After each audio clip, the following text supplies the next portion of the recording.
ఈరోజైతే కాయగూరలు వచ్చినాయి, మార్కెట్కి వెళ్తున్నాం, కొంటున్నాం.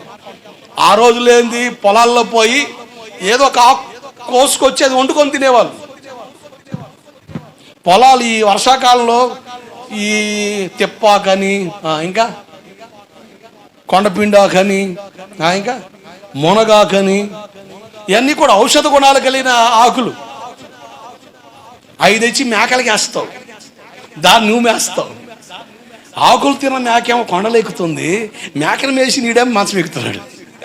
అంతేగా, ఆకులు తిన్న మేకేమో కొండలెక్కుతుంది, ఈ మేకను తిన్న ఈ మనిషి ఏమో మంచం ఎక్కుతుంది. ఎందుకు? పడుకోవడానికి కాదు, రోగాలు ఎక్కువై నడవలేక మంచం పరిమితం అవుతున్నాడు.